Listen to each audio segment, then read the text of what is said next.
Estás escuchando el audio de la Iglesia Belmont Asamblea de Dios. Si desea ver más recursos o donar a nuestro ministerio, visítenos en belmontasamblea.org. Qué silencio que hay, ¿eh? A veces pasa el milagro del silencio en la iglesia. ¿Cómo está la iglesia? ¿Muy bien? ¿Contenta? Estamos por arrancar ya también otra temporada. El verano se está yendo. ¿Ha disfrutado el verano? Muy bien, muy bien. El título del mensaje de hoy es La siesta sagrada. La siesta sagrada. ¿Cómo se dice cuando uno... ¿Cómo se dice? Siesta, ¿no? Porque me dijeron la qué, la siesta sagrada. ¿A cuánto le gusta tomar siesta? Por favor, levante su mano, hermano. ¿Vale? ¿Te gusta tomar siesta? Fuiste la primera en levantar la mano así rápido, ni terminé de preguntar y ya estaba. ¿Qué tipo de siesta le gusta tomar? Usted considera una siesta, vamos a tener diferentes grupos acá. Hay gente que toma 20 minutos de siesta y eso considera una siesta. Yo considero que es un blasfemo el que toma 20 minutos de siesta. Una siesta es 2 horas, hermano. Amén, ¿no? No, dice, ¿no? Esta es mi opinión personal, no estamos hablando de la Biblia, o sea, no me puede tildar de hereje ni nada por el estilo. Pero usted puede ser del grupo, ¿cuántos son del grupo que 2 horas de siesta? O más. Ya si toma más de 2 horas de siesta, 3, ya es la noche, hermano, me parece, ya se está pasando de rosca. Pero en mi caso no tomo siesta porque para mí, si me acuesto a dormir, la siesta son 2 horas. Por eso no tomo habitualmente siestas. Y si duermo menos de eso, me levanto, como decimos en Argentina, chinchudo, malhumorado, ¿no? Sí, a mí también me pasa. Soy pastor y me pasa que tengo mal humor cuando duermo poco. Pero, independientemente si te guste o no la siesta, hoy te quiero dar un sustento bíblico para que te vayas de este lugar y puedas decir, la siesta es bíblica. Y vos decís, ¿qué mensaje trajo el que es tranquilo? Vamos a llegar a destino. Para que puedas tomar tu siesta sin culpa. Y vos me decís, por ahí, pastor, yo ya lo hago. Bueno, para vos no. Es para aquellos que tienen culpa a la hora de tomar la siesta. Y antes de compartirte el pasaje que te quiero compartir, te voy a poner un poco en contexto. Jesús había elegido a sus discípulos y empezó a enseñar inmediatamente después de eso a través de parábolas. La forma que Jesús tenía de enseñar era una forma muy diferente a los que los rabinos de la época, los maestros de la época, enseñaban. Entonces Jesús empezó a llamar la atención y no solamente eso, sino que su fama comenzó a hacerse conocida alrededor de donde él estaba. O sea, sus discípulos comenzaron a hacerse conocidos también. E imagino, y esto no lo dice la Biblia, a medida que Jesús tenía o adquiría popularidad, sus discípulos se sentían de la misma forma importantes. Y claro, Jesús estaba ahí y la gente se empezaba a acercar y ya los discípulos empezaban a ver que la gente hablaba entre ellos. Uy, ¿viste? Está Jesús. Y sí, está Pedro también. Y está Juan. Y está Judas. Y estaban hablando entre ellos y esa sensación de empezar a sentirse importantes era lo que le empezó a pasar a los discípulos. Ya no eran pescadores, ya no eran gente del vulgo, que lo habían sido, pero el haber sido elegidos como discípulos de Jesús, los posicionó en otro lugar, en un lugar de importancia. Y no sé si alguna vez te pasó esto, que estuviste al lado de alguien importante y tenés esa sensación como que no sé, te abre. Hoy conocí a alguien que había en su país, era como, no sé si embajador, sus padres o algo así, y me contaba que ellos tenían como un sticker que lo dejaban, o sea, si decían no estacionar, ellos podían estacionar porque tenían ese sticker. Alguien importante, ¿no? Cuando alguien puede estacionar en cualquier lugar sin que le hagan la multa, más en Chicago, ¿no? Pero recuerdo una vez que nuestro viaje, estábamos creo volviendo a Argentina, si no me equivoco.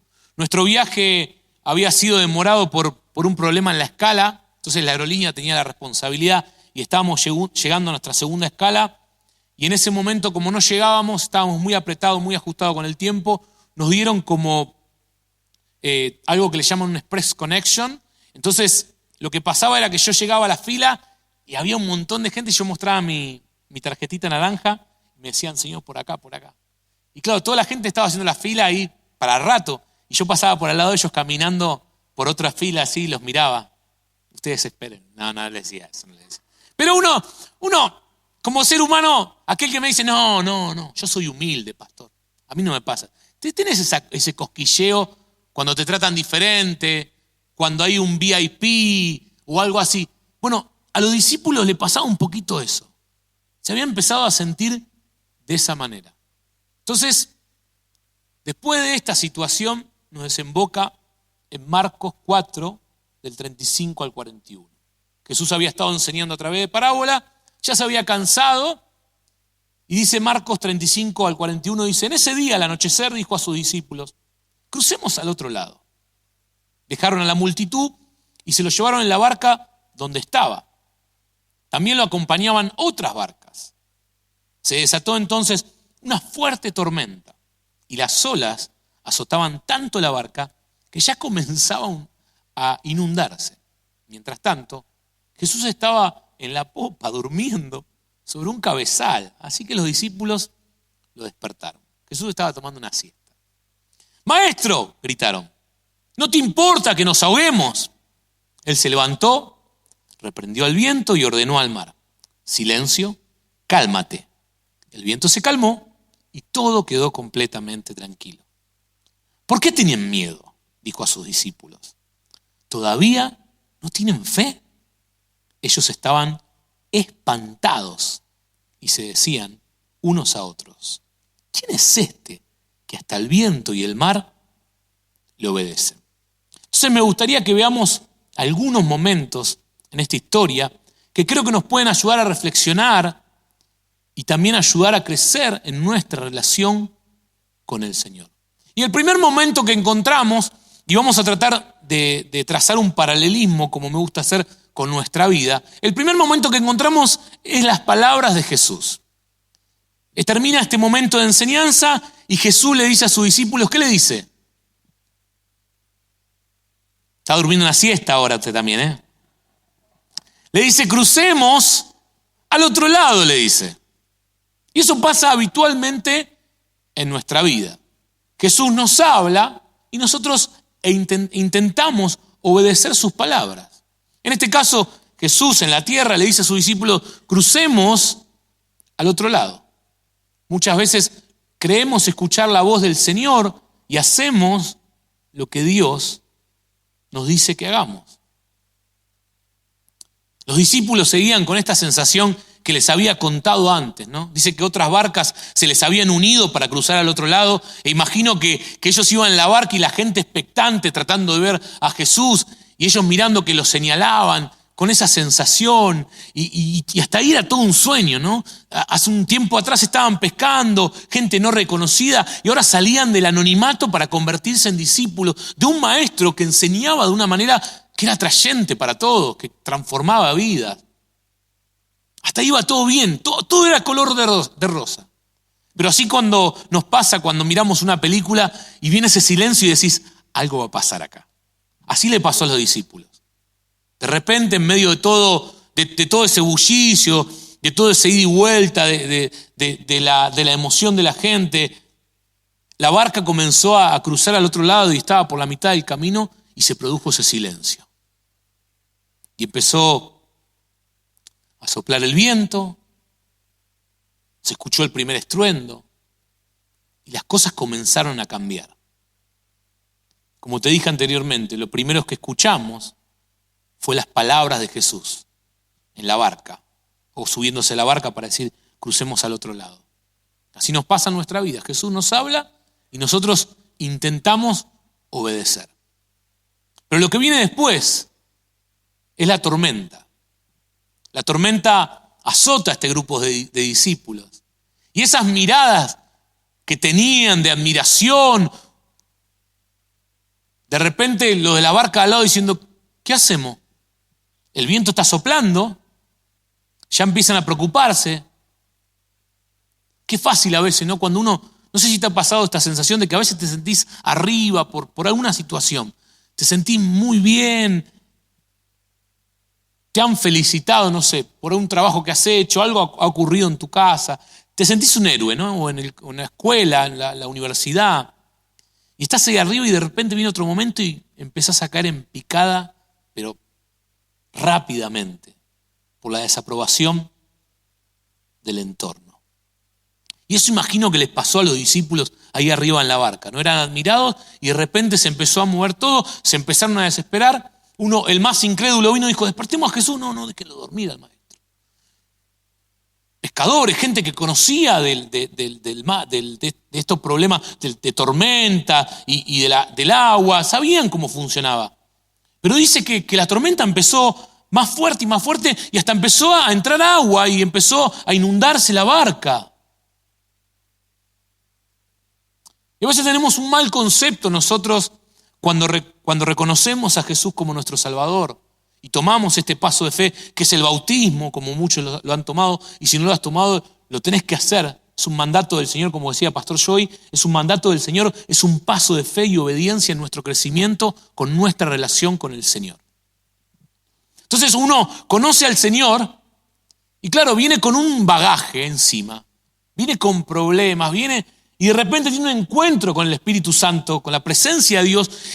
Y una de las cosas que me han descrito mucha gente que ha conocido al Señor, siento que un peso se me ha sacado de encima. ¿A cuántos le han pasado eso cuando conocieron al Señor? Claro, un peso se sale de encima y uno dice, mi vida va a cambiar, voy a ser feliz. Esto que estoy sintiendo nunca lo voy a sentir. Esta paz que Dios me da no la puedo encontrar en otro lado. Y los días pasan y uno empieza a creer que en el caminar cristiano es todo color de rosa, todo bien. Pero llega la tormenta. ¿Por qué? Porque Jesús nunca nos prometió que no íbamos a pasar por la tormenta. Su palabra dice, en el mundo van a tener aflicción, pero confíen, porque yo ya he vencido. Lo que Jesús nos garantiza es la victoria en la tormenta.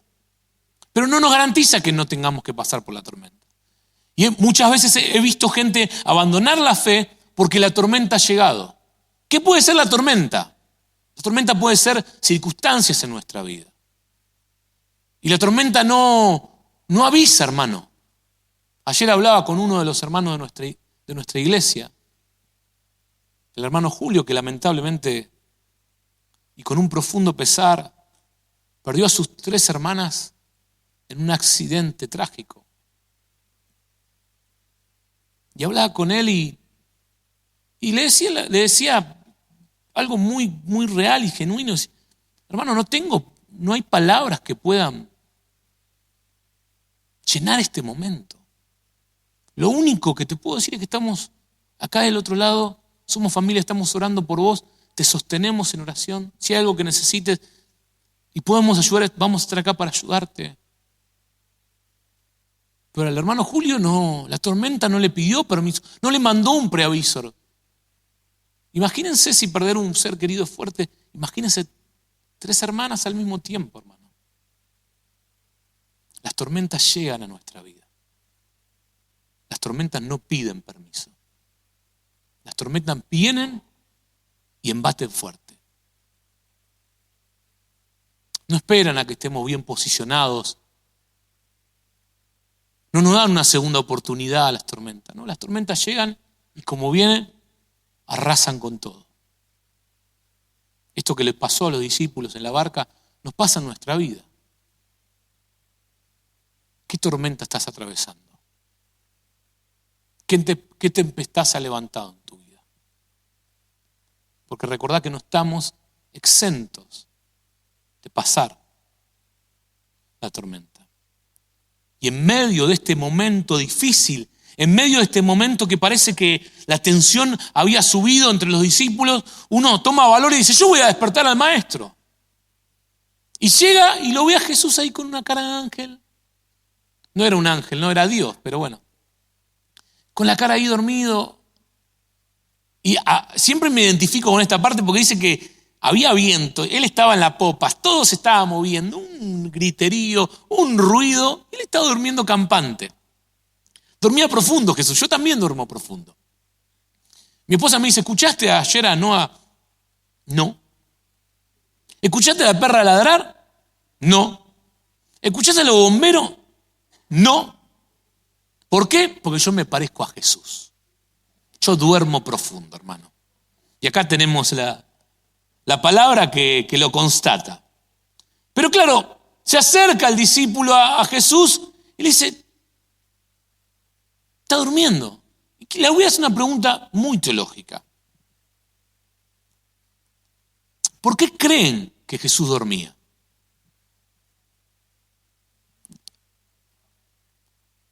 Para probar la fe, esta es una respuesta teológica que me dio el hermano. Muy bien. Ya me quemó lo que voy a hablarle ahora, pero no importa, está bien. ¿Por qué creen que Jesús dormía? Porque tenía sueño, porque estaba cansado. Jesús dormía, hermano, y usted hace, wow. Porque Jesús estaba cansado.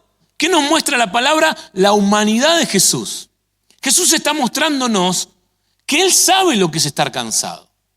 Que Él sabe lo que se siente el peso de los días. Que Él sabe lo que se siente dormirse profundo. Como ese cansancio que es más que sueño. Él sabe. Él en toda la palabra nos muestra que Él vivió como un ser humano, como un hombre, para que cuando a nosotros nos toque pasar algo en la vida, Él nos pueda decir, yo también pasé eso. Yo también estuve ahí, yo también estuve cansado. Y Jesús como hombre, como ser humano, está cansado.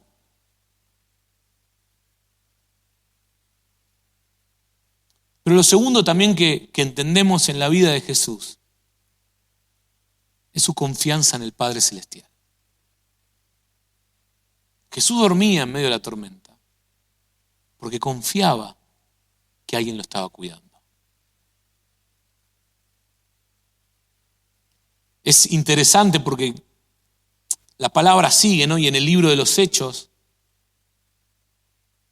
a Pedro lo están por sentenciar a muerte. Y dice que la misma noche en que Herodes estaba a punto de sacar a Pedro para someterlo a juicio, este dormía entre dos soldados. Pedro había aprendido del maestro en medio de la dificultad. Yo me imagino, ¿no? Si uno está en un lugar así y lo van a sentenciar a muerte, uno no podría dormir, ¿no? Pero Pedro dormía. ¿Por qué? Porque Pedro había aprendido también de Jesús. Entonces, hasta este momento nos hemos encontrado con las palabras de Jesús, con la tormenta, con la siesta de Jesús. Y acá viene la revelación del corazón de los discípulos. Jesús está durmiendo su siesta y el discípulo que lo despierta, no lo despierta diciéndole, Jesucito, levántate. Le pide, Jesús, ¿qué estás haciendo durmiendo? ¿Acaso nos querés dejar morir acá? Y cuando leo esto, me hace acordar mucho a momentos que yo he tenido en mi vida con el Señor. Cuando uno llega con la queja ante el Señor. ¿Por qué me trajiste acá? ¿Por qué estoy viviendo esto? Como que parece que a Jesús no le importa lo que estoy viviendo. Parece que Jesús se ha olvidado de mí. ¿Por qué? Porque eso sentían los discípulos en ese momento. Como que Jesús, nos estamos muriendo, nos vamos a morir ahogados y vos estás durmiendo, Jesús. Los discípulos todavía no tenían en su mente la perspectiva de quién estaba con ellos. Y a veces nos pasa de la misma manera a nosotros. Viene la tormenta, viene el problema y enseguida decimos, ¿dónde está Jesús? Y hay preguntas que son válidas que podemos hacer. ¿Dónde estabas cuando perdí a este ser querido? ¿Dónde estabas cuando ocurrió esto? ¿Dónde estabas, Jesús, vos? Enojados con nuestro puño al aire. Son esos momentos, como decía el hermano recién, ¿no? Jesús como maestro no era un maestro convencional que se sentaba en un aula y decía, hoy vamos a hablar acerca de cómo probamos la fe. No. Él hablaba en parábolas, enseñaba la parte teórica y después pasaban estas cuestiones que que llevaban a los discípulos a la práctica, a una prueba de fe. Porque si hay algo que nos muestra esto es que era una prueba de fe. Que esta tormenta les mostraba a los discípulos la incapacidad que ellos tenían en algo que ellos creían dominar bien, como era el arte, eran pescadores, muchos de ellos y demás. Y eso también nos pasa a nosotros. Las tormentas nos muestran la incapacidad que tenemos de algunos temas que nosotros creemos dominar bien. De algunos temas decimos, mira, esto lo puedo hacer yo, no hace falta, soy capaz, soy experimentado en esta área. Pero déjame decirte esto y quiero que te quede grabado en el corazón. Por más experimentado que seas en algún área de tu vida, siempre necesitamos a Jesús.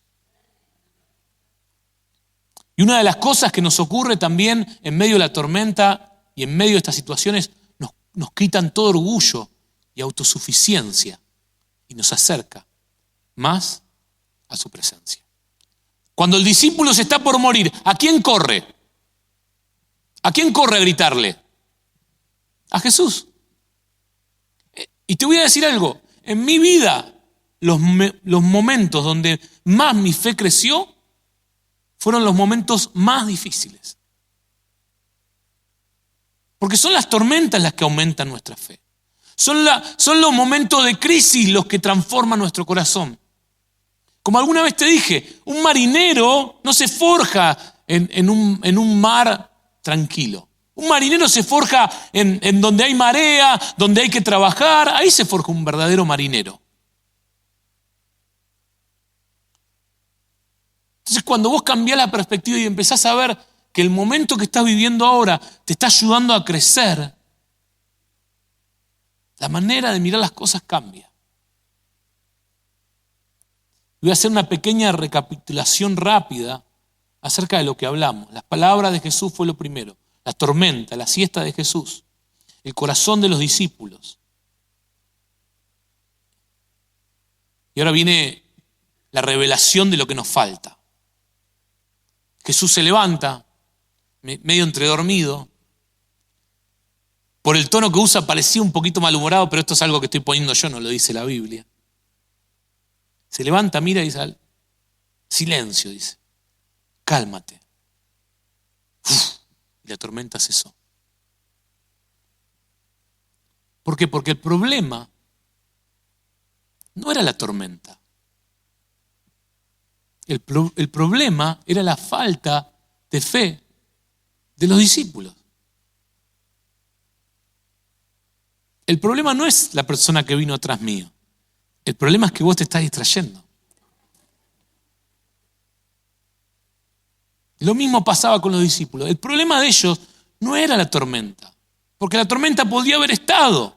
El problema de ellos es que no tenían la fe suficiente para atravesar la tormenta sabiendo que Dios no los iba a dejar.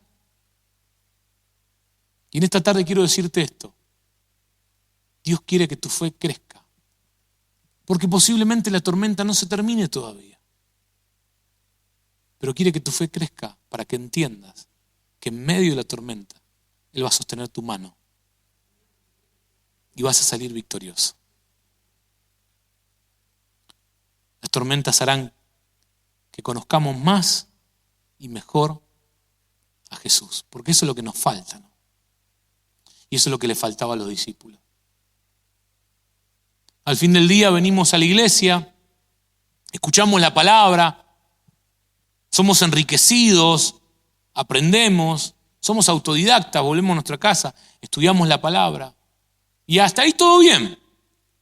Pero el gran desafío viene cuando nos tenemos que enfrentar a la vida real fuera de este lugar. En el trabajo, en la universidad, en el matrimonio, con los hijos, con problemas que surgen, con dolores, con situaciones que no esperábamos. Ahí es donde nuestra fe es probada. Por ello le puedo preguntar hoy, y no voy a preguntar esto, pero ¿hay hombres y mujeres de fe? ¡Amén! Vamos a responder. Vamos a levantar la mano, vamos a celebrar, vamos a emocionarnos, decir sí. Pero eso se ve probado cuando tenemos que salir a la vida, a la calle. Y somos confrontados con con un enemigo que quiere destruir nuestra fe. Eso se ve cuando tenés que tomar decisiones y sabés que estás haciendo algo que a Dios no le agrada, pero decís, mis deseos quieren esto. Pero vos sabés en lo profundo de tu corazón que Dios está diciendo, no. Nos hemos confrontado en nuestra fe cuando nuestro matrimonio está siendo golpeado, cuando hay una crisis y no sabemos qué hacer y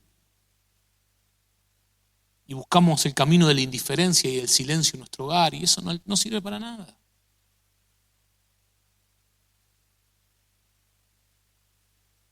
Porque lo que se olvidaron los discípulos arriba de la barca es que Jesús estaba con ellos.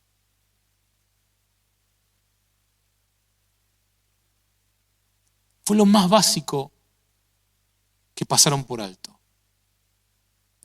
Aquel que es el Hijo de Dios, que es Dios,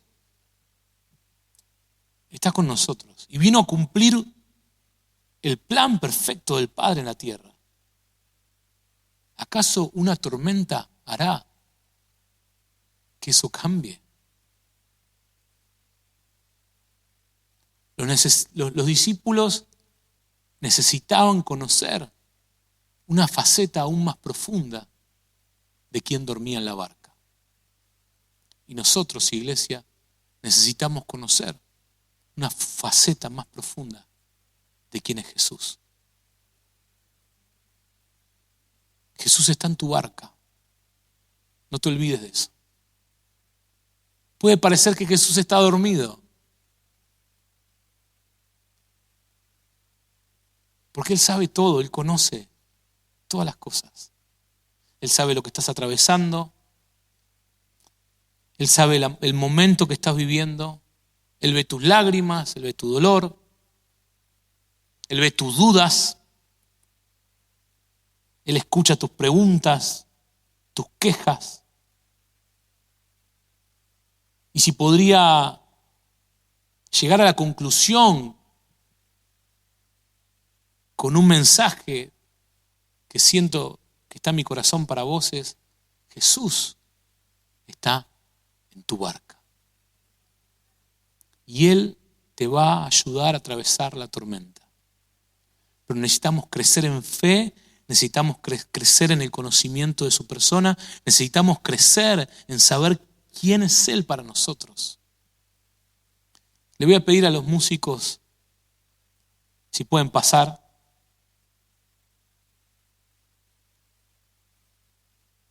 Y siempre te digo esto y me gusta decirte esto, ¿no? Cuando me toca compartir un mensaje es muchas veces, casi siempre o siempre, tiene que ver con lo que Dios me habló personalmente a mí, ¿no? Mientras preparaba esto pensaba en cuando Jesús nos habló, cuando el Señor nos habló acerca de venir a Chicago y demás. Y uno piensa, vamos y todo va a ser color de rosa. Y pasamos procesos, situaciones. Y teníamos que entrar en otra temporada y las puertas se cerraron con un lugar, con otro. Y no te voy a ser honesto, me frustro con situaciones. Y hay por momentos que le digo, Señor,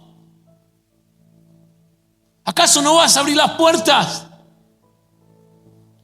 ¿Qué estás esperando, Señor?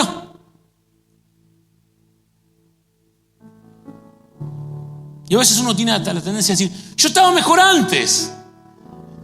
Se parece a los israelitas, ¿no? Y a veces, déjame decirte algo, a veces Egipto, nuestra vida, no es un lugar de esclavitud. A veces Egipto en nuestra vida simboliza lo que dejamos atrás. Y no quiere decir que esté mal. En el caso de los israelitas sí, porque fue el lugar donde fueron esclavos y Dios trajo libertad. Pero a veces mirás para atrás y decís, eso no era esclavitud, yo estaba bien. Porque uno tiene la tendencia a veces a mirar para atrás y decir, antes estaba mejor. Porque la vida de los israelitas muestra la vida del ser humano en sí, ¿no? Entonces, en mi tiempo de oración con el Señor, recordé una oración que hice hace algunos años atrás, que te podría decir que cambió casi mi vida. Así como en esta etapa de mi vida estaba esperando respuesta del Señor.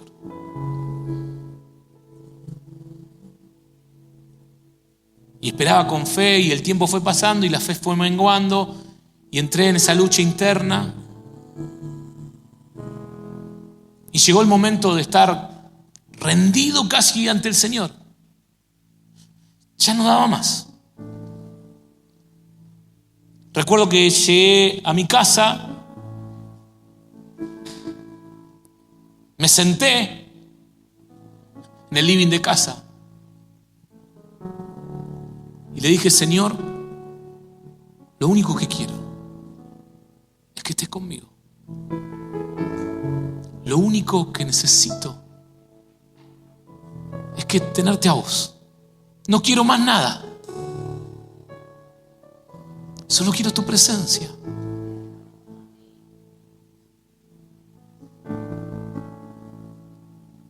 Cuando hice esa oración, algo cambió en mi vida completamente. Porque ya no me interesaba lo que Él podía hacer, lo que Él me podía dar. Había entendido que lo único que yo necesitaba era querer estar con Él. Y cuando eso ocurrió, todo empezó a moverse. Pero mi motivación no era lo que Él podía hacer, lo que Él me podía dar. Si vos haces esto, yo voy a hacer esto. No era una transacción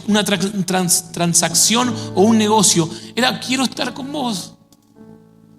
Es cuando Moisés le dijo, si tu presencia no viene conmigo, yo no me voy a mover. Y esta semana recordé esa oración y volví a llegar a la misma conclusión. Lo único que necesito es su presencia.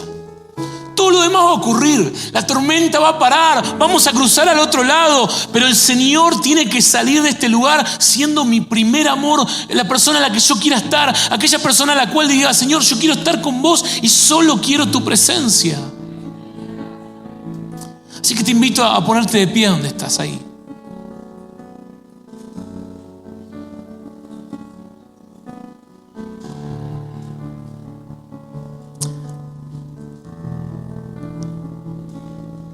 Señor, en esta tarde queremos pedirte que este mensaje que hemos compartido tenga espacio en nuestro corazón. Pero ese espacio para ser plantado y para que dé fruto. Para que no salgamos un domingo más de este lugar como vinimos, sino que salgamos transformados en nuestra mente, transformados en nuestro corazón. Y que el único deseo que tengamos, Señor, sea estar con vos. Sea entender lo que no entendieron los discípulos en la barca en medio de la tormenta. Que vos estabas con ellos. Lo único que necesitaban saber es que vos estabas con ellos. Y es lo único que queremos hoy, Señor, saber que estás con nosotros. Aunque sentimos que a veces, como nos pasa, que nos has abandonado, queremos levantar la mano, no vas a dejar morir acá, o no va a ocurrir esto, o vemos por qué hemos pasado esto, que podamos entender en nuestro corazón, en nuestro espíritu, en lo más profundo de nuestro ser, que no nos dejaste, Señor. Que como prometiste, yo voy a estar todos los días con ustedes hasta el fin.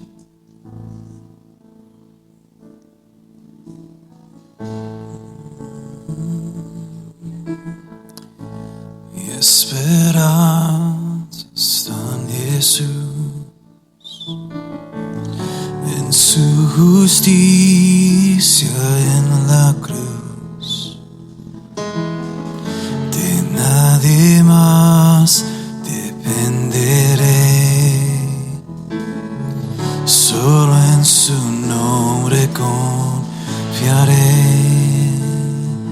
En Jesús, en Jesús, fuerte soy, solo Él, mi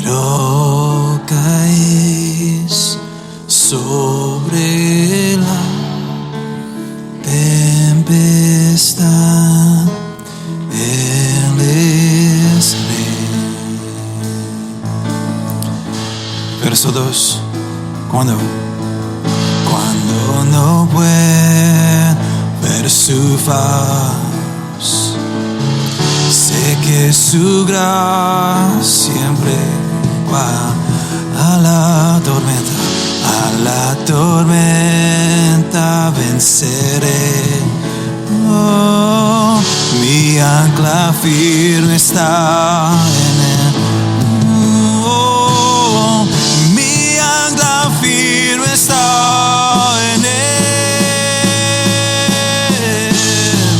Oh, en Jesús, fuerte soy, solo él, mi roca es sobre la tempestad. Él es rey. En Jesús, fuerte soy, solo él, mi roca es sobre la tempestad.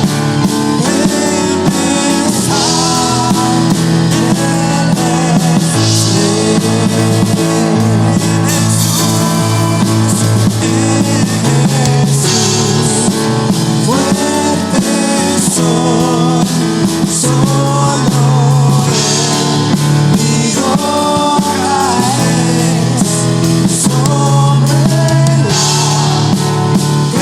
tempestad. Él es rey.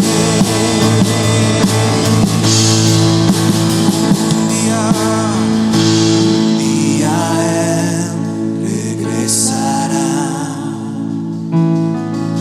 En su presencia voy a estar sin mancha te vendré, justificado por la fe. En Jesús, fuerte soy, solo él, mi roca es sobre la tempestad. Él es rey. Sí, Jesús.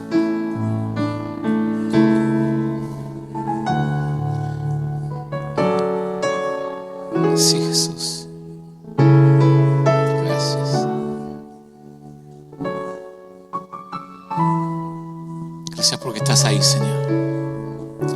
Tu fidelidad perdura para siempre. Las primeras palabras de Jesús en esta porción bíblica son: crucemos al otro lado. Lo que no sabían los discípulos es que cruzar al otro lado iba a cambiar sus vidas.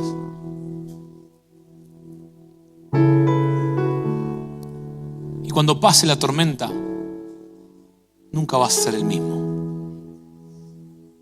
Vas a salir con una fe crecida. Vas a salir más cerca de Dios. Y vas a saber que Él está con vos. Porque Él no abandona a sus hijos.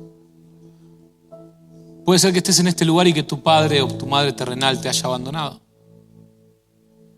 Y ese sentimiento esté incrustado en tu corazón. Y a veces cuando Jesús no aparece, eso que tus papás terrenales hicieron quiere venir a abrazarte y hacerte creer que Dios te ha abandonado. Dios no te ha dejado, Dios no te deja y Dios no te va a dejar. Él está con vos todos los días hasta el fin. Y eso celebramos.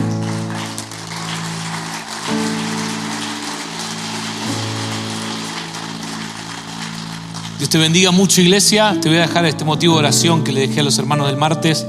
Esta semana, mañana estoy viajando a España para estar predicando en un campamento. Así que Estate orando por mí. Voy a predicar varias veces en el mismo día y voy a estar compartiendo también con una iglesia en España allá. También voy a ver a mi hermana, a mi cuñado. Pero te pido oración para que el Señor nos acompañe y nos use en ese lugar. Dios te bendiga muchísimo. Gracias por haber disfrutado de este servicio con nosotros. Recordá que si estás interesado en bautizarte, podés pasar por el stand de información, el stand de conexión, y podemos darte información acerca de los pasos del bautismo. Y si estás por primera vez, no queremos que te vayas sin que puedas recibir un regalito. Dios te bendiga mucho. Gracias por haber disfrutado esta reunión con nosotros.